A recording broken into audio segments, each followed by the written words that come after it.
अभी आपने अफ्रीका महाद्वीप के बारे में जाना और बची हुई चीज़ें, यहाँ के जो एग्रीकल्चर है और यहाँ की जो प्रमुख जनजातियाँ हैं उसके बारे में मैं अभी बताता हूँ। सबसे पहले यहाँ के प्रमुख कृषि क्षेत्र में आप देखिए, चाय, केन्या चाय के लिए प्रसिद्ध है, ट्यूनीशिया जैतून के लिए है, नाइजीरिया के बारे में मैंने बताया था कि तेल नदी के नाम से भी जाना जाता है, तो ये क्षेत्र जो है ताड़ तेल के लिए प्रसिद्ध है। और दक्षिण अफ्रीका ये जो है वो ये इसका जो बेल्ट प्रदेश है उसे मक्का त्रिभुज के नाम से भी जाना जाता है। ये क्षेत्र जो है वो शीतोष्ण क्षेत्र में आएगा और ये इसका जो बेल्ट प्रदेश है वो मक्का उपज के लिए बहुत ही फेमस है, इसीलिए इसे मक्का त्रिभुज के नाम से भी बेल्ट प्रदेश को जाना जाता है। उसके बाद मिस्र, यहाँ पे एक देश है मिस्र जो कि खजूर के लिए प्रसिद्ध है और मिस्र के किसान को फेल्लाह के नाम से जाना जाता है।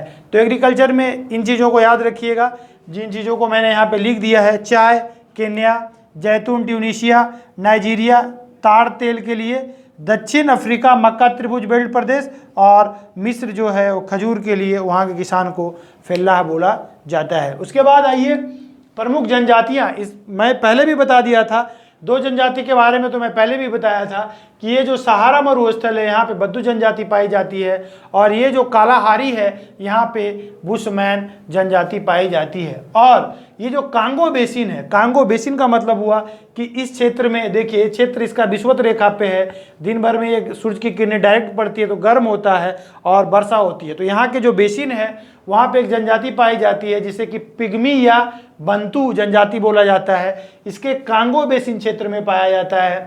उसके बाद दक्षिण अफ्रीका में आ जाइए तो जुलू जनजाति पाई जाती है। तो ये 2 के बारे में तो मैं पहले भी बता दिया था, बुशमैन और बद्दू के बारे में। आप ये क्षेत्र में देखे होंगे, ये क्षेत्र जो इसका कांगो बेसिन है यहाँ पे पाया जाता है पिग्मी और बंतू और दक्षिण अफ्रीका में ये पाया जाता है जुलू। उसके बाद याद कीजिए पूर्वी अफ्रीका जो है यहाँ पे एक मसाई जनजाति पाई जाती है जो कि कृषि से संबंधित काम करते हैं, ये स्टार्टिंग के वीडियो में मैं बताया था। उसके बाद 2 जनजाति के बारे में अच्छे से समझ लीजिए, यहाँ से एग्जाम में बहुत क्वेश्चन पूछे जाते हैं, एक हाउसा और दूसरा फुलानी। हाउसा और फुलानी ये दोनों ही नाइजीरिया, ये क्षेत्र देखिए इसका नाइजीरिया है ना, यहाँ के जनजाति है दोनों ही।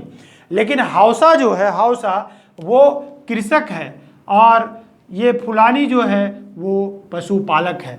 जिस तरह से मसाई जनजाति पशुपालक है उसी तरह से फुलानी भी पशुपालक है। उसके बाद इसके बाद आप 2 चीज़ों को और याद रखिए कि अफ्रीका के जोहान्सबर्ग को मैं पहले भी बताया था कि वहाँ पे सोने की खान है, इसीलिए स्वर्ण नगर के नाम से जाना जाता है और किम्बरले को हीरे की नगर के नाम से जाना जाता है और यह दोनों ही खाने कहाँ हैं, दक्षिण अफ्रीका में है। कांगो को बनों का देश कहा जाता है, बनों का देश इसलिए क्योंकि इसके बेसिन जो है आसपास के वहाँ पे बहुत ही वर्षा होती है। जिस तरह से आप याद कीजिए जब आप ब्राज़ील को पढ़ रहे होंगे तो वहाँ पे सेल्वास जो वन पाए जाते हैं, अमेजन नदी के चारों तरफ जो वन है सेल्वास वन, उसी तरह से कांगो बेसिन भी बहुत ही यहाँ पे वर्षा होती है जिसके कारण से यहाँ पे घने बने जंगल हैं, इसी कारण से इसे बनों का देश भी बोला जाता है, किसे, कांगो को। और एक चीज़ याद रखिए, यहाँ पे एक सूडान देश है, उसी से उत्तरी सूडान और दक्षिणी सूडान बना। पहले तो सूडान ही था, दक्षिणी सूडान 2011 में इसका निर्माण हुआ और यूएनओ का यह 193वां देश है। 193वां देश 2011 में निर्माण हुआ है और इसकी राजधानी जूबा है। किसकी? दक्षिणी सूडान की राजधानी। इसके अलावे यहाँ पे दो द्वीप है, 2 छोटे छोटे यहाँ पे द्वीप है, एक का नाम है पेम्बा और दूसरे का नाम है जंजीबार। फिर से बताता हूँ, पेम्बा और दूसरे का नाम जंजीबार। और ये इसके दोनों द्वीप जो है वो वहाँ से, ये द्वीप पे बहुत ही लौंग की खेती होती है, इसीलिए इसे लौंग द्वीप के नाम से भी जाना जाता है। तो पेम्बा और जंजीबार ये 2 द्वीप के बारे में याद रखिएगा। तो मैंने दक्षिण अफ्रीका, उसके बाद ऑस्ट्रेलिया, उसके बाद न्यूजीलैंड, उसके बाद अंटार्कटिका और अब मैंने अफ्रीका महाद्वीप को पढ़ा दिया है बहुत अच्छे से, और इसे आप अच्छे से समझे होंगे। और मुझे यकीन है कि यदि एग्जाम में प्रश्न आएंगे अफ्रीका महाद्वीप से तो आपके प्रश्न नहीं छूटेंगे। तो इसी तरह से आप मेरे साथ बने रहिए। मैं वर्ल्ड ज्योग्राफी के बाद इंडियन ज्योग्राफी भी बताऊंगा, और यदि एग्जाम में यहाँ से प्रश्न बनते हैं तो मुझे विश्वास है कि वर्ल्ड ज्योग्राफी से या इंडियन ज्योग्राफी से आपके प्रश्न नहीं छूटेंगे। तो आप इसी तरह से मेरे वीडियो को लाइक कीजिए, सब्सक्राइब कीजिए और शेयर कीजिए। धन्यवाद।